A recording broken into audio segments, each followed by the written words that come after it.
다양하게 사용하는 물건들. 알고 보면 세상을 바꾼 혁신적인 발명품인데요. 과거부터 현재까지 인류의 삶을 변화시킨 놀라운 발명 이야기들을 전해드리는 시간입니다. 세상을 바꾼 발명. 자, 오늘도 부곡초 학포분교장 이도현 선생님과 함께하겠습니다. 어서 오세요. 네, 안녕하세요. 평범한 일상 속에 숨겨진 특별한 발명을 찾아내는 발명탐험가 이도현입니다. 네, 잘 오셨습니다. 아니, 선생님, 네. 오늘 청취자분 중에 딸과 낚시한다는 우리 영사 1호번님 계셨거든요. 네. 딸과의 추억 하나 추가합니다. 재밌게 낚시하겠습니다 하셨는데, 네. 이게 딸이 있으시잖아요. 네, 지금 2살입니다. 어떨 것 같으세요? 딸과의 낚시. 너무 낭만적이고 너무 좋을 것 같은데요. 그렇죠. 이 청취자분께서 장비 걱정하시던데 네. 선생님 같으면 어떠시겠어요? 일단은 돈을 아끼시지 마시고 최고급 장비로 다 장만하시면 좋을 것 같습니다. 그래요. 딸과 좋은 시간을 보내시길 바라면서 자, 오늘 지난 시간에는 압력밥솥 이야기 재미있게 들어봤고 오늘은 어떤 발명품을 소개를 해주실까요? 오늘은 우리 주변에서 언제든지 마주칠 수 있는 작은 붉은 색깔 통. 네. 평소에는 이제 눈길을 잘 주지 않지만 위급할 때는 생명을 지켜주는 고마운 발명품이죠. 오늘은 그 작은 영웅 소화기에 대한 이야기를 준비해 보았습니다. 네, 저도 최근에 오래된 소화기 바꿨거든요. 네. 소화기 하면 평소에는 늘상 있으니까 대수롭지 않게 여기다가 막상 불이 나면 그때 있어야 했는데 하고 후회하는 경우가 많다고 하더라고요. 네, 맞습니다. 실제 화재 사례가 그 중요성을 보여주는데요. 2018년 밀양의 한 병원 화재 기억하실 텐데요. 네네. 당시 병원 내부 소화기가 상당수가 점검되지 않아서 작동하지 않았고 초기 진압에 실패하면서 무려 47명이 목숨을 잃었습니다. 네. 이제 또 반대로 2023년 서울의 한 오피스텔 화재에서는 세입자가 복도에 있던 소화기를 집어들어서 불씨를 이제 초기에 잡았습니다. 네. 전기 합선이 원인이었는데 소화기 덕분에 300명이 넘는 인명이 무사히 대피할 수 있었죠. 이 두 사건만 보더라도 소화기가 있느냐 없느냐 그리고 이제 제대로 작동하느냐가 생사를 가르는 갈림길이 된다는 걸 알 수 있습니다. 그래요. 여러분도 지금 집에 있는 소화기 한번 점검해 보셔야 됩니다. 자, 이 소화기가 그럼요. 언제부터 이렇게 인류를 지켜왔을까요? 최초의 이제 소화기는 1723년 영국의 암브로스 고드프리가 발명을 했습니다. 네. 그 당시의 화재는 도시 전체를 이렇게 삼킬 만큼 무서운 재앙이었죠. 고드프리는 소화약품과 폭발 장치를 함께 넣은 통을 만들어서 불길 속에 던지면 펑 하고 터지면서 소화약품이 퍼지도록 이렇게 설계를 했습니다. 네. 지금 생각하면 약간 이제 수류탄에 가까운 매우 위험한 방식이었는데요. 이후에 1818년 조지 윌리엄 맨비가 약품과 압축 공기를 이용한 휴대용 소화기를 발명하면서 오늘날 우리가 쓰는 소화기의 기본 틀이 완성이 되었습니다. 네. 소화기가 이제 던지는 폭발 도구에서 이제는 손에 들고 정확히 조준하는 생명의 도구로 진화를 한 셈이죠. 그렇군요. 최초의 소화기는 수류탄 같은 방식이었고 이제 점점 진화를 한 건데 그러면 요즘 소화기는 어떤 원리로 불을 끄는 걸까요? 종류에 따라 조금씩 다르지만 크게는 이제 세 가지로 분류할 수 있습니다. 첫 번째는 분말 소화기인데요. 인산 암모늄 같은 분말이 불꽃 위를 덮어서 산소를 차단하고 열을 흡수해서 냉각 효과를 내는 거죠.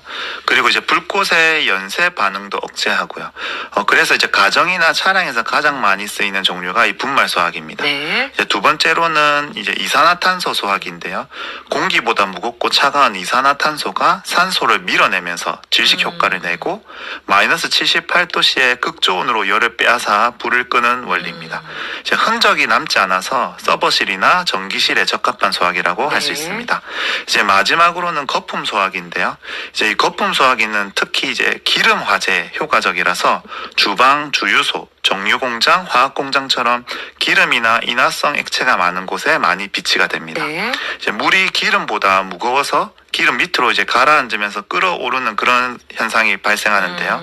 그 순간에 뜨거운 기름이 튀어오르면서 불길이 사방으로 이렇게 팍팍 이게 번지게 되죠. 네. 그래서 기름에 물을 부으면 불이 튀는 이유가 이 때문인데요. 그래서 기름불에는 물을 절대 붓지 말아야 됩니다. 이제 반면에 이제 거품은 기름 위에 가볍게 떠서 표면을 덮어버리기 때문에 산소를 차단하고 거품 속 수분이 이제 증발하면서 불꽃의 열을 빼앗아 진화하는 그런 방법입니다. 그렇군요. 분말 소화기, 이산화탄소 소화기, 또 거품 소화기 부를 걸 원리 알아봤습니다. 소화기가 이제 단순히 있으면 안심이 되는 물건이 아니라 이게 법으로도 설치가 의무화가 돼 있죠. 네, 그렇죠. 한국 소방법에 따르면 주택은 세대별 또는 층마다 최소 1개 이상 소화기를 반드시 비치해야 하고요. 네. 학교, 병원, 공장 같은 다중이용 시설은 규모에 따라 수십 개 이상을 설치해야 합니다. 또 정기 점검은 연 1회 이상 의무적으로 받아야 하고 이를 어기면 과태료가 부과되죠. 그런데 여기서 중요한 것은 단순히 소화기가 있기만 하면 된다가 아니라 제대로 작동을 해야 한다는 거죠. 네. 특히 이제 분말 소화기는 장기간 두면은 그 안에 있는 가루가 딱딱하게 굳어버릴 수 있습니다. 그래서 보관할 때 가끔씩 흔들어주는 게 필요한데요. 네. 이 작은 습관 하나가 실제 화재 상황에서 소화기가 제대로 작동할 수 있도록 살려내는 비결이 되는 겁니다. 그리고 이제 소화기에도 사용 기간이 아까 전에도 이제 바꾸셨다고 했는데 네. 사용 기한이 있는데요. 이제 보통 10년이 지나면 교체를 해야 하고 네. 폐기할 때는 일반 쓰레기가 아니라 관할 소방서나 지정 업체를 통해서 처리를 해야 합니다.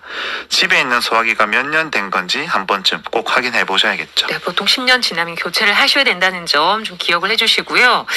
그런데 사실 이제 소화기가 준비가 돼 있어도 막상 불이 나면 이거 어떻게 쓰지? 허둥지둥 당황하는 경우가 많다고 하더라고요. 네, 그렇습니다. 실제로 많은 기사들을 살펴보면 화재 현장에서 당황한 나머지 소화기 안전핀이 안 뽑혀서 소화기를 제대로 못 사용하고 결국 불 속에 그냥 던져버린 아이고. 사례가 이렇게 종종 발견이 되는데요. 네. 사용법은 간단합니다. 안전핀을 뽑고 바람을 등지고 소화 호스를 불 쪽으로 겨눈 뒤 손잡이를 꽉 눌러 좌우로 이렇게 쓸듯이 분사를 하면 되는 거죠. 하지만 이 단계를 머리로만 아는 건 부족하겠죠. 직접 잡아보고 뿌려봐야 합니다. 네. 그래야 위급할 때 손이 기억해서 자동으로 움직이겠죠. 그래서 학교나 직장 소방훈련에 반드시 참가해야 하는 이유가 이것 때문이라고 할 수 있겠습니다. 맞아요. 막상 그 위급한 상황을 닥치면 우리가 허둥지둥 이제 하기 쉽잖아요. 네. 평소에 교육도 좀 꾸준히 받으시고 체험도 해보면 좋을 것 같습니다. 그 선생님께서요, 직접 소화기와 관련한 발명을 하셨다면서요. 네, 맞습니다.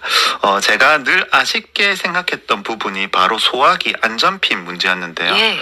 실제 화재 현장에서는 많은 사람들이 당황을 해서 소화기 손잡이를 꽉 이렇게 움켜쥔 채로 안전핀을 뽑으려고 하거든요. 하지만 이 상태에서는 손잡이가 지렛대처럼 눌려져 버려서 안전핀이 절대 빠지지를 않습니다. 예.